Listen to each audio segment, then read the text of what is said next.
Hello everyone, and welcome to our Women in Tech second annual 24-hour Global Forum. I'm Andrea Sessum, Women in Tech Country Director for Canada, and your moderator of today's panel discussion. Welcome, ladies. Topic of our conversation for our panelists today is titled Unlocking a Dream Career in Tech. Each of our panelists will be asked 3 questions and will have an opportunity to share their thoughts and insight on the topic. As I introduce each of our panelists, I will ask them to tell you, our audience, a little bit about themselves, who they are, and what they do. So to begin, I would like to welcome our first panelist, and she is a very dear colleague, Dr. Maya Zelihich. Dr. Maya, welcome. Thank you so much, Andrea. Thank you so much. And hello to all of the other esteemed panelists and your audience members. My name is Dr. Maya Zelihich. I'm a Fulbright specialist and the department chair with the Forbes School of Business and Technology with the University of Arizona Global. And I'm also working with Dr. Jenny Walker on the Center for Women's Leadership here at the Forbes School of Business and Technology. Wonderful. Welcome again. Thank you. And our next dear colleague of mine as well is Orlika Bargaidalia. Orlika, always a pleasure to have you. Welcome. Well, thank you very much, Andrea, first of all, for always thinking of me for these opportunities and reaching out. That is very heartwarming. No, honestly, I never take anything in life for granted. So thank you for inviting me to be once again part of this important global event and conversation, which is a conversation I always think to myself, it's great we talk about it, and then why are we still talking about it, right? Why do we still have to have these conversations that eventually it'll come all, I'm sure, to fruition in the near future. So I'm Orlika Bargaidalia, as you said. I am presently the Senior Director of Digital Economy and Technology and Innovation at the Canadian Chamber of Commerce. This month will be my anniversary with the organization, and that precedes over 25 years in the tech sector globally. So thank you once again, and it's such a pleasure to be here. Wonderful. Thank you very much. And happy upcoming anniversary. That is quite that. You look 25 years old, so yet you have 25 years under your belt already. So that's amazing. And our next esteemed panelist with us today is Dr. Jenny Walker. Welcome, Jenny. Thank you, Andrea, and thank you everyone for watching our session. I'm so excited to work with these esteemed panelists and to be here today to share in a conversation about a topic that is so very important to me and has informed my career, and that is around developing oneself as a professional and finding the work that you really love and are passionate about. So currently I'm a professor of leadership, and I work with students, many of them graduate students, their own professional development. And that crosses careers, industries, sectors. And I've come out of a background of a career in corporate leadership development. And the first 2 companies that I worked for were in the technology sector. So helping women and girls succeed in technology is something that I'm very passionate about. Any career in which women are still feeling stuck or underrepresented is something that I'm very passionate about helping correct. And for that reason, I'm also chair of our Center for Women's Leadership at University of Arizona Global Campus, where we focus very specifically on that work. That's wonderful, and a great work you're doing. So we will now welcome Jenny, and we will now begin with our first question. And the first question is, in your view, what are some of the things that are important for women in order to unlock a dream career in tech, whether as an actual corporate career or as an entrepreneur? And the emphasis can be on the importance of community, importance of networking, importance of mentorship, skills, upskilling, reskilling, access to basic things such as internet. So I will begin with Dr. Maya. Maya, you have the floor. Thank you so much. So I would like to focus on the concept of developing that dream career or developing that idea of your dream job. And I would like to take you guys way back to the time when I was 6 years old. And my dream career was a TV program announcer. And I think we all can relate. That job is no longer in existence. But I was practicing for hours in front of the mirror, announcing the program. So 7 p.m., we're going to have news. 8 p.m., we're going to have a movie. So I literally had my dream, my hopes poured into that job that is no longer in existence. Why do I share this? As we are defining our dream jobs, our dream careers, and setting the goals as we work towards that particular path, one of the advice that I have for young women, young ladies, young girls looking at this particular session is you have to be very adaptable. You have to be very flexible. Define those goals in general terms, work towards a particular area, particular industry, particular path, but be very ready to change, adjust, and move forward in a different direction. But focus on the concept of passion, focus on what makes you motivated, and create that strong sense of support within your community, hopefully first within that core family circle. It is very important, especially for the young girls that are entering the field of tech or they're aspiring to be in the field of tech, to have the support of their parents, their grandparents, their siblings, because there are a lot of areas across the world through my travels and through my research where those type of career paths are not encouraged by that core family unit.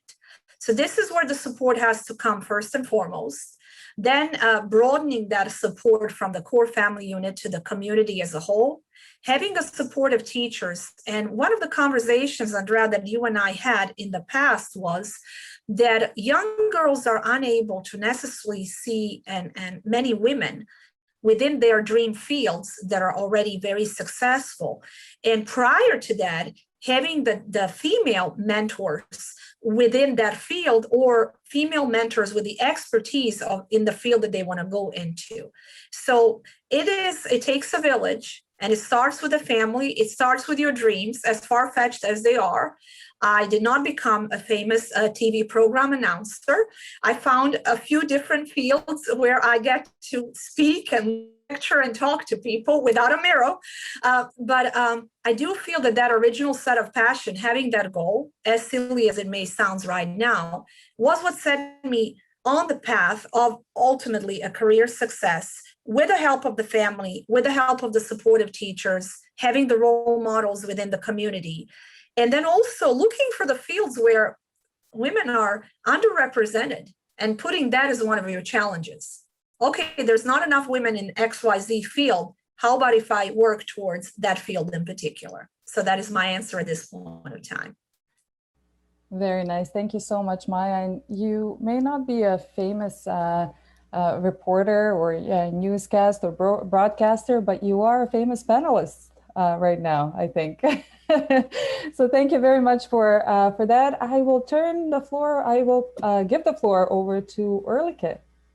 Yeah, thank you so much, Andrea. And it was fascinating to listen to you, Maya. I really just love the passion as well that you put towards how you started as a young child and then transitioned into something else, but you're still so passionate about it. And it's really refreshing and just so relatable too. And actually, Andrea, when you were asking the question and leading up to this event, I was looking at the question a little more closely and tried to apply a little bit of an analytical mind too, and take the word dream. So if we look at any dream career, we need to, first of all, I think sometimes identify ourselves or with the help of others. What is it that this dream is? What motivates us? What makes us passionate and committed, and that we actually often only find out through trying new things, different things, and be actually sometimes a little uncomfortable as well to find out it's not as bad as I thought. This is great, this is where I want to be, but we need to be on the path. It's like almost a journey, an adventure, and always explore and have others to let us explore and support us. And that comes with a word we often shy away from, maybe a little bit of fear of failure. So we need to sometimes slip a little here and there. And I have a very non-linear career. And even my newest role with the chamber is a lot about policy and federal files. I'm relatively new to this and I love it. Trying it out through learning and always trying something new and accepting that we do make mistakes. They're part of life and they make us stronger. So the minute when we survive, we thrive, and we do it as a community and helping each other through constructive feedback and criticism in a good way, and be kind, a lot of kindness and support as well, right? But another element as well was the career in tech you mentioned, or entrepreneurship. And I think entrepreneurship is a career. And I purposely pointed out because I do sometimes when I talk to certain parents, they say, stay away from entrepreneurship. It's too risky. That's not a career. It is. It's a mindset. It's really an attitude, right? You can be an entrepreneur as well within an organization, but it's really the mindset and attitude is key in all we do. Then I'm thinking, what is a career in tech? You could be working in a tech company as a marketer, finance, you're within that tech environment. Or you could be a coder, a software engineer, or a programmer developer in a non-tech company or organization, a bank, insurance company, retail. And sometimes people even ask me, I'm a YouTuber, I'm an Instagrammer, I'm a social media influencer, I'm so techy. Then I say, yeah, is it a marketing, a tech combination? Is that tech at all? It's a platform.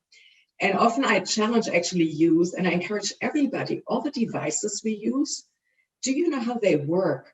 To be curious as well. They connect to a network. There are certain components that once you take your phone apart, and then there is cybersecurity, thinking about once we are out there as well, the technology and what we get exposed to. It's as exciting, it's also challenging and actually sometimes a little dangerous.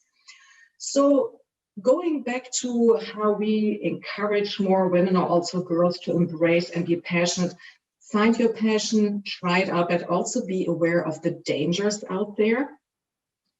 But don't be afraid of failure, just embrace it and see it actually as a success. So courage, confidence, a little bit of charisma, and community, lots of C's. So there you go. So this is my encouragement to everybody, and keep a positive mindset. It's really exciting and we need more of it. Thank you. You always have really wise points and wise advice. And I think some of the things you mentioned, Orlika, the C's, they're important for corporate and entrepreneurship as well. So either if you're finding a job or if you're an entrepreneur, you really have to be agile and not afraid to take the risk, which is a great point you made. Being able to take the risk and not being afraid of the failure. So very good point. Jenny, I will turn the floor over to you now. Thank you, Andrea. I absolutely agree with Orlika and Maya that passion and having a support system are both very important. Unfortunately, I find that too many women don't have the support systems that they need in their own families.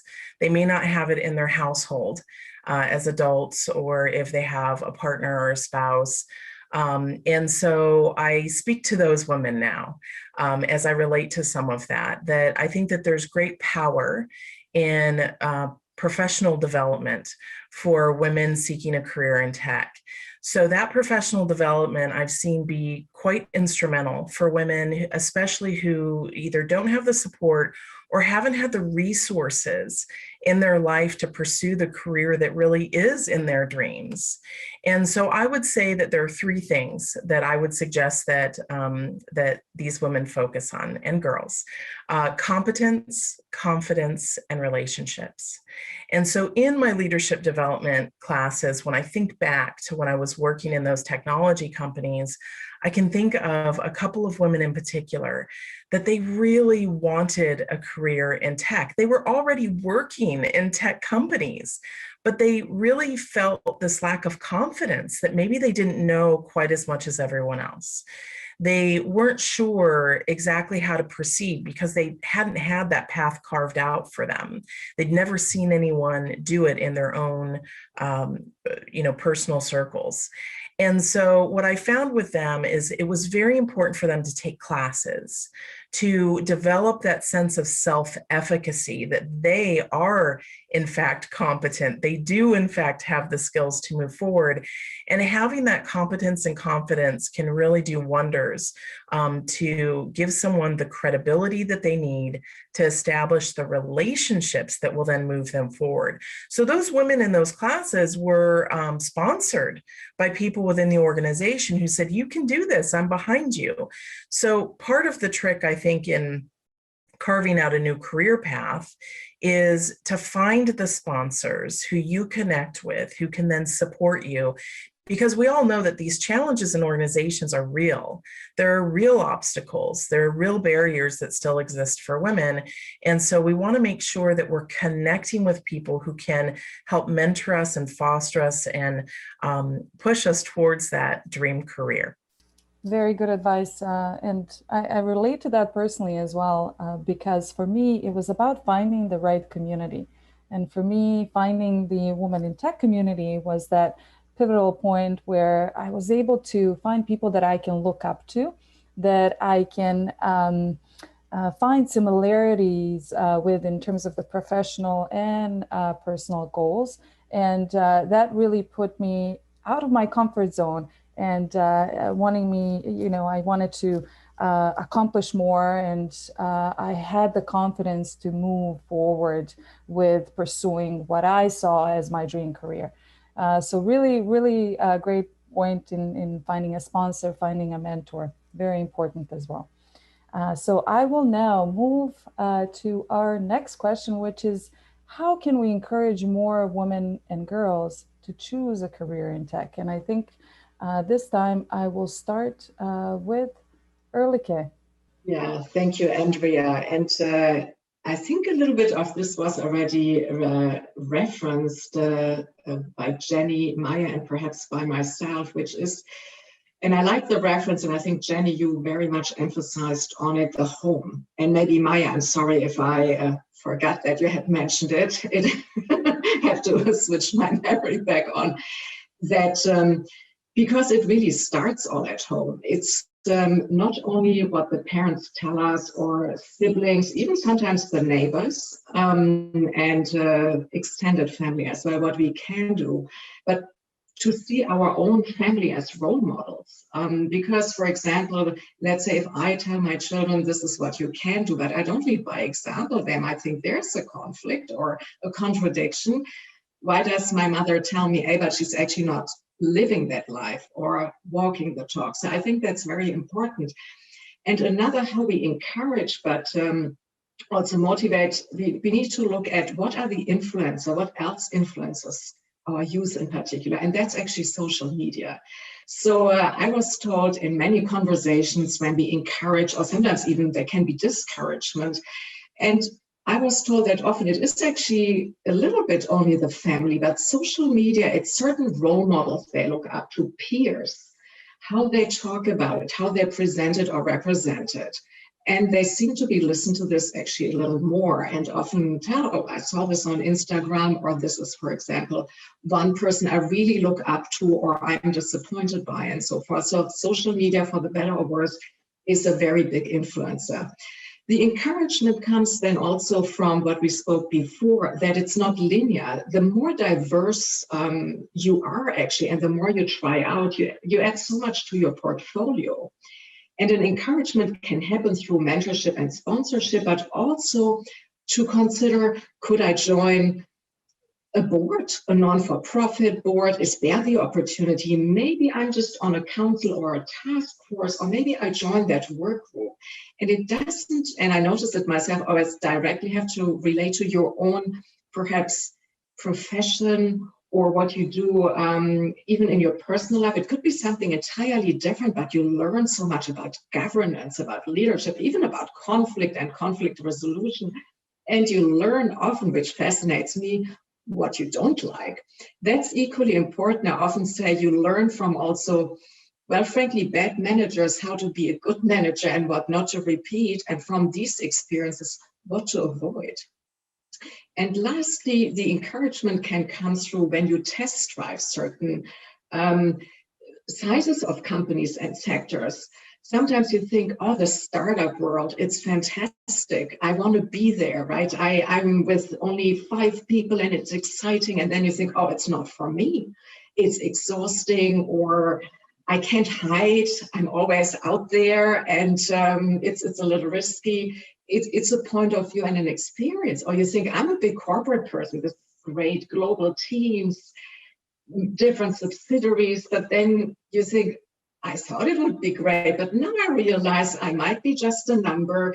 My colleagues, they don't interact as or engage as I wish. So having these experiences and just try it out, even certain events and conferences, try just to attend, listen into, and to your point also, Jenny, professional development in addition could be listen into sessions online. You can log in and log out, but you can try and educate yourself and maybe learn as well by seeing people such as ourselves. Oh, I would like to be on a panel. It's really not that difficult. Look at them, just, sharing and engaging. I would love that too, and I can do it. So just by seeing how others do it, it's really often, I shouldn't say not that difficult, but it's a motivator that you can do it too. And you will do it well because who you are and how you are, this is the authenticity that is so important. And for that, you will be loved and embraced. So that's my contribution. Very good. Thank you, Orlika. And it all goes back to, again, trying out new things and having confidence. So Jenny, I will go back to you to continue on for the conversation with the Center for Women Leadership. And you mentioned already some of the women in your courses are especially benefit from the confidence that they gain in the course itself. So maybe we can continue it would be a nice add-on to what Orlika was saying about trying out new things and confidence.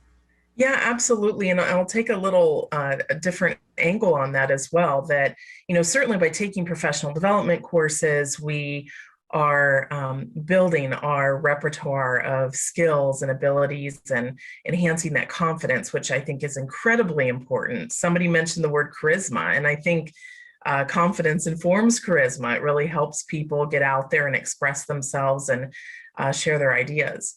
But I also think that in technology in particular, this idea of agility, the ability to shift and move to where the field is going, to where the customers are, to where the new technology is, to try that out, is incredibly important. And I'll call on Dr. Seuss here, who wrote this very great book called Oh, the Places You Will Go.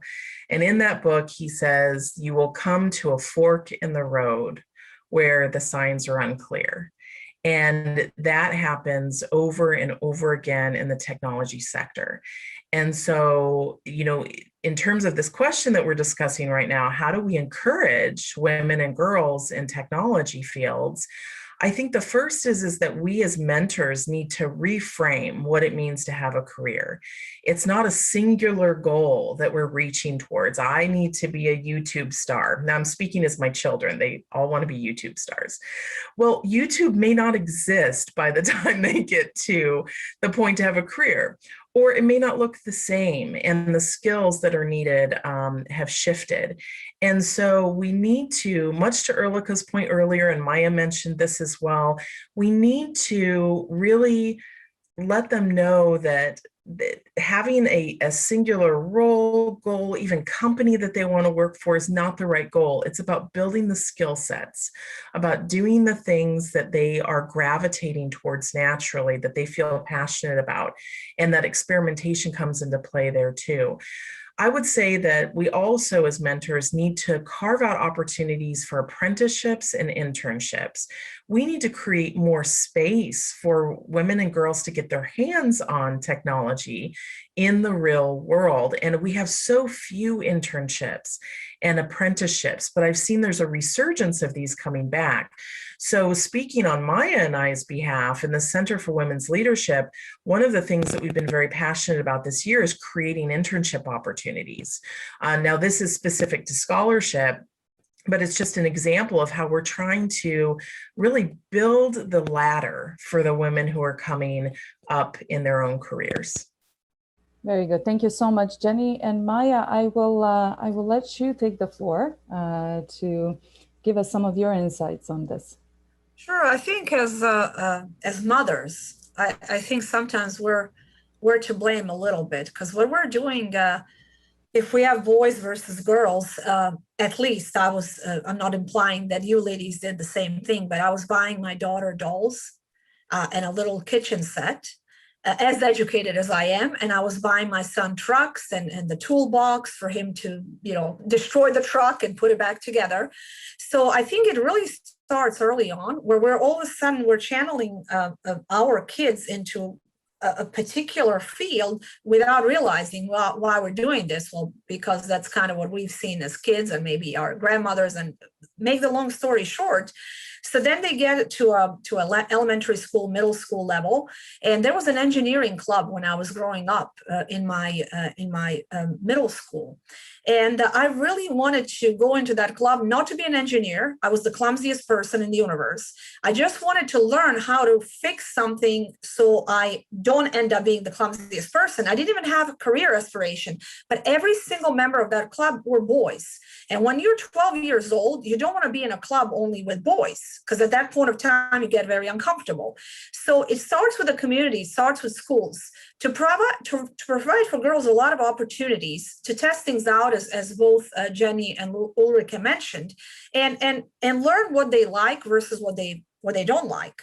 And then at the same point of time, if you go through certain of those clubs and you have these developed peer groups, we talked about social media having such an impact on our children's generation in particular right now. By the way, Jenny, I cannot tell my daughter that YouTuber may not be a career path, because that is what she's going to be, the most famous YouTuber ever. That's her goal right now. But anyways, make the long story short, the social media influencers that are having a profound impact on our children, on young ladies in particular, they're not responsible, they're not socially responsible to teach them the right message, but the message that they're hearing on the social media is not the message of let's have a career in tech, let's be XYZ expert in this field. It is shopping, it is what food to eat, where to travel. Nothing wrong with it. That's also part of life. But at the same point of time, there is that lack of role modeling. And that is actually, that's what's causing an issue with girls in particular, because we're talking about girls, but this applies to boys as well, not having as many mentors, not having as many organizations where they can get involved with. It is wonderful if you can do a lot of things after school, but it's always best if you have those organizations within schools. So with the Forbes School of Business and Technology, we're opening many different clubs. Some of those clubs are focusing on the tech industry, an opportunity for girls to actually learn how to code or how to work in a particular tech field, getting some sort of exposure. Exactly what the lady said. I don't know what I don't like unless I try it. I know for a fact I wasn't going to be an engineer, but maybe, just maybe, I would have known enough to be dangerous right now, so I can maybe fix something in the house versus having to call someone every single time. So it does start at an early age. It does start with the encouragement, but also at the same point of time, you are the owner of your own destiny as far as getting exposure to different things, trying things out, getting involved. And I do believe that girls nowadays are a little bit more fortunate with lots of opportunities, that they can at least test things and see what works, what doesn't work for them. Very great advice, Maya. We are in keeping with the time, so I just wanted to see, thank you so much for all the amazing feedback. Are there any last minute advice that you could give to our audience today, all the girls and women listening across the globe? And I will ask Orlika to go first. Yeah, what I would like to add to it, again, thank you, Andrea and Maya and Jenny. It's really such a pleasure to be with you on the panel because we talk about learning. I learned so much from you. This is just very, very thought-provoking, and the energy is just amazing. So thank you for this. My message would be to girls, but perhaps there are also, I hope, teachers in this global community listening into it, because I was not too long ago at a roundtable where Finland was pointed out as one country where in elementary schools, they have now already at this level implemented internet literacy, social media literacy. So that literacy level, we talked in the past a lot about also coding in schools and coding early on, but really that literacy level to understand once I'm on the internet, what do I get exposed to? And then the next literacy per se brings me back to my earlier point, the encouragement, what is a career in tech? And the opportunities in tech, and there are really, the world is your oyster. Not even the sky's the limit, maybe the universe, because it could be any size and any sector. And even if you're more on the marketing side of things and enjoy working in the tech field, or you're a tech person and professional in a non-tech company, every business is a digital business. And frankly, we all need digital skills these days to partake.